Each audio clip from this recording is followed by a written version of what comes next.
Bonjour, aujourd'hui un épisode spécial itinéraire business avec Romain de Saint-Gelinet qui va nous raconter le monde fantastique et merveilleux de la tech. Bonjour Romain. Bonjour Pierre, moi c'est Romain, ça fait maintenant 5 ans que je suis en Chine. Alors pourquoi je suis arrivé en Chine? La première fois c'était à cause d'une fille que j'ai rencontrée en France et je suis tellement tombé amoureux du pays finalement que je suis resté pour y lancer mon entreprise. Quelqu'un de romantique, enfin. Mais, et qui le dit? Parce que beaucoup de gens sont romantiques mais ne le disent pas. Et c'est là où j'ai vraiment découvert qu'en Chine, quasiment tout est possible. Un exemple que j'aime beaucoup donner à tous les entrepreneurs, lorsqu'on pitch son idée en France, on nous dit c'est une bonne idée. Lorsqu'on la pitch en Chine, c'est une bonne idée. Quand est-ce que vous commencez? En proposant une solution à un problème qu'on avait découvert sur place, sans équipe, sans moyens, on a pu avoir un premier contrat et commencer à travailler. Comment tu as fait pour t'intégrer et aussi installer la confiance avec tes interlocuteurs? Alors ça, c'est une question qu'on me pose souvent. Et la barrière de la langue n'est pas un problème en Chine, à la base. Aujourd'hui encore, mon chinois est très médiocre. Et on a commencé en fait à travailler avec la communauté qui nous était accessible. Ce sont les expatriés, expatriés français principalement. Et c'était avec eux qu'on a commencé à avoir nos premiers contrats.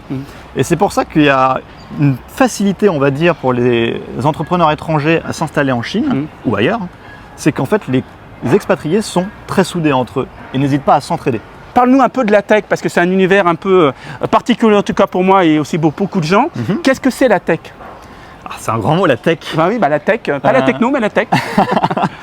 Pour moi, la tech, en fait, c'est un portail qui permet de faciliter la vie des gens tant qu'on leur donne une accessibilité. Donc c'est pour ça qu'on travaille nous aujourd'hui principalement sur ça, c'est qu'on utilise beaucoup de technologies qui sont un peu mirobolantes, on va dire la réalité augmentée, la génération 3D, la photogrammétrie, donc tout ça ce sont des jolis mots, mais à quoi ça sert?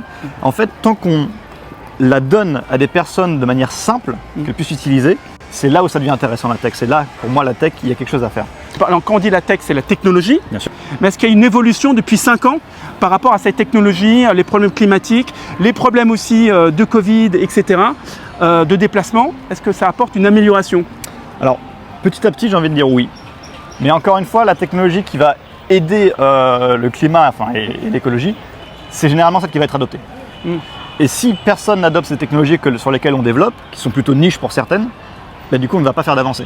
Donc je te dis par exemple, nous sur quoi on travaille, c'est surtout sur du B2B, donc on a une petite niche avec des gens qui l'utilisent. Mais si c'était utilisé mondialement, ça serait beaucoup plus intéressant.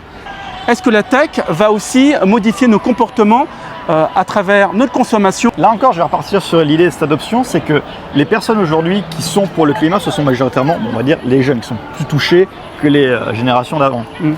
Et ce sont ces générations-là qui vont appliquer la technologie qu'on va leur donner. Donc clairement, moi je vois une utilisation pour l'écologie dans ce sens-là. Je donne un exemple. On va préférer avoir des biens virtuels bientôt que des biens réels qui ont demandé de la production et qui ont créé des déchets. Ce qui n'est pas le cas des biens virtuels. Et si on généralise en fait cette utilisation, on part presque sur ce que certains appellent une décroissance, mais ce qui finalement va créer un bon point pour l'écologie. Pourquoi tu m'as donné rendez-vous ici? Alors ce parc-là, c'est un peu la retraite des entrepreneurs, comme j'aime à l'appeler. Quand on lance une entreprise dans un pays étranger, ça arrive d'avoir des doutes, beaucoup de doutes. Et il y a deux solutions dans ce cas-là. Soit on continue à travailler énormément au risque de se prendre un mur, soit on prend un pas en arrière et on dit ok, est-ce que je fais vraiment la bonne chose en ce moment?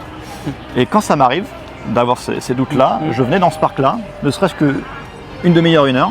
Donc il y a un proverbe en Chine que j'aime beaucoup qui dit en Chine, tout est possible, mais rien n'est facile. Et oui, c'est exactement ça. Oui, c'est clair, tout est possible, rien n'est facile. Alors si tu avais un conseil à donner à nos amis pour mieux connaître la culture chinoise? Le meilleur moyen pour le faire, c'est d'aller tout simplement vers les Chinois. Une fois que vous commencez à parler un petit peu avec une personne chinoise, elle va être encouragée à faire des choses avec vous. Ni hao. Ni hao ma? Han hao? Ni hao, moi ya hao, Ta jia hao. Tu vois, voilà, comme ça vient de se passer, c'est clair. tout simplement. On va finir avec cette image. Donc je te dis merci pour cette interview. Merci à toi. Et tout ce que tu nous as apporté comme connaissance sur la culture chinoise, surtout l'entraide et comment faire du business en Chine en toute simplicité. Voilà, mais bon, il faut quand même du courage et surtout de l'humain pour aller vers les autres. Exactement. Et donc je vous dis à très bientôt pour un nouvel épisode d'Itinéraire. Bye bye. Salut.